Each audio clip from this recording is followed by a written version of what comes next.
She was a Brooklyn-born beauty with a blossoming career in Hollywood. He was a Scottish drifter who took notice. When he came to America to find her, Teresa Saldana came face to face with celebrity near-death experience number 6.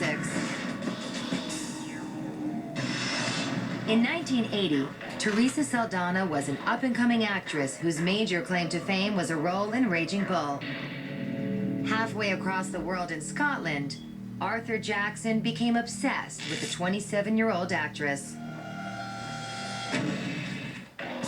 He did trick a family member into giving out my address, and at that point, I was very frightened. Spooked by the stranger, Saldana called the police. In the 80s, there weren't stalking laws, so when someone was being stalked, there really wasn't much that they could do. I said basically that unless someone does something to you or harms you or comes up and harasses you, there really isn't much we can do. On the morning of March 15th, 1982, Teresa headed to a music class at LA City College. It was her first outing by herself in a week. I wasn't scared at that moment. It was bright out. It was like approximately 10 o'clock in the morning. And I didn't feel fear that day, and I felt like, oh my goodness, you know, I felt very, very good. Just as she got to her car, she heard, "Are you Teresa Saldana?" By the time the words were out of his mouth, I was trying to run. However, he immediately stabbed me, and that punctured my lung. It was very clear that he was trying to murder me. Jackson plunged the 5.5-inch knife into her chest repeatedly. I had a very visceral response, and it was just immediate. I started screaming, "He's killing me, he's killing me." He was going for target points. I mean, he was going for the heart and the lungs. He wanted to take me out. A water delivery man, Jeffrey Fenn, heard Teresa's screams.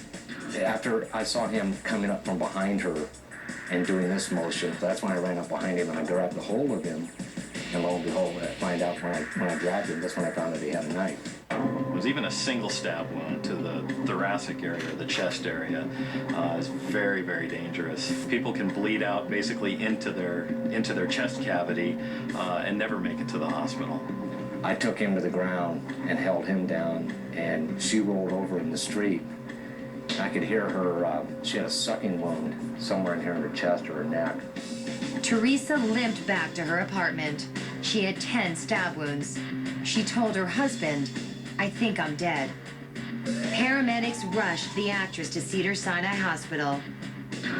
Teresa underwent 4 hours of emergency surgery.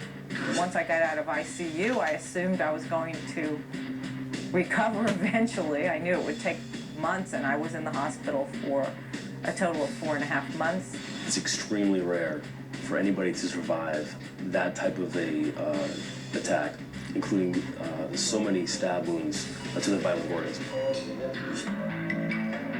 Arthur Jackson was ultimately convicted of attempted murder. He died in a state mental hospital in 2004. Teresa was forever changed by that horrific morning in 1982. Teresa started an organization called Victims for Victims. Her organization is still going strong. The great thing about something horrible happening to you is when you come out of the other side, you happen to relish life.